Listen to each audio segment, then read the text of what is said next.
இன்னைக்கு நூடுல்ஸ் சாப்பிடணும் போல இருந்ததுனால, ரொம்ப நாள் ஆச்சு. சரி நார்மல் ரெகுலர் நூடுல்ஸ் பண்ணாம, இந்த மாரி பேட் தாய் நூடுல்ஸ் பண்ணலான்னு பிளான் பண்ணி வாங்கிட்டு வந்திருக்கேன். இந்த பேட் தாய் நூடுல்ஸ் எங்க எல்லாருக்குமே ஃபேவரைட். எப்ப நாங்க வெளியில போனாலும் இந்த தாய்லாந்து கடையில வந்துட்டு இது வாங்கி சாப்பிடுவோம். இந்த நூடுல்ஸ் கூட நீங்க வெஜிடபிள்ஸ் மட்டும் இல்ல, சிக்கன் இந்த மாரி சீ ஃபுட்ஸ் எது வேணா ஆட் பண்ணலாம். எது போட்டாலும் நல்லாருக்கும். இதுக்கு வந்து ஒரு சாஸ் மட்டும் நம்ம மேக் பண்ணணும். அது மட்டும் கரெக்ட்டா போட்டோம்னா, அதோட பெர்ஃபெக்ட் டேஸ்ட் நமக்கு கிடைச்சிரும். இன்னைக்கு இந்த செலரி, கிரீன்ஸ், ஸ்ப்ரிங் ஆனியன்ஸ் எல்லாம் ஃப்ரெஷ்ஷா ஒரு தாத்தாவோட ஃபார்ம்ல இருந்து போய் எடுத்துட்டு வந்தேன். ரொம்பவே நல்லா இருந்தது. அப்பவே பறிச்சு தந்தாங்க.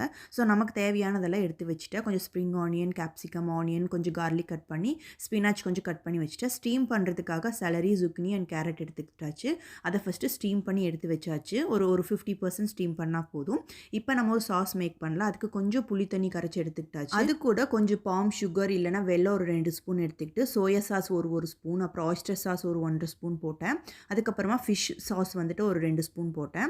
அது கூட கொஞ்சம் தண்ணி மட்டும் ஊற்றிட்டு நல்லா மிக்ஸ் பண்ணி எடுத்து வச்சுக்கிட்டேன். கொஞ்சம் நல்லா க்ரீமி கன்சிஸ்டன்சியில் இருக்க மாதிரி ரெடி பண்ணிவிட்டு நூடுல்ஸ் பண்ணுறதுக்கு ஸ்டார்ட் பண்ணிடலாம். Garlic, onion and spring onion எல்லாம் போட்டு ஃப்ரை பண்ணிவிட்டு ஸ்பினாச்சும் கேப்சிகமும் போட்டு நல்லா ஃப்ரை பண்ணியாச்சு. கொஞ்சம் 30% ஃப்ரை பண்ணால் போதும். அது கூட நூடுல்ஸ் போட்டுட்டு அந்த சாஸ் எடுத்து உள்ளே மிக்ஸ் பண்ணிடலாம்.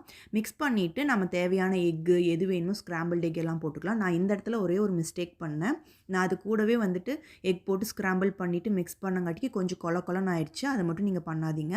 ஸோ நார்மலாக ஆனால் டேஸ்ட் வைஸ் நல்லா இருந்தது. ரொம்ப சூப்பராக இருந்துச்சு.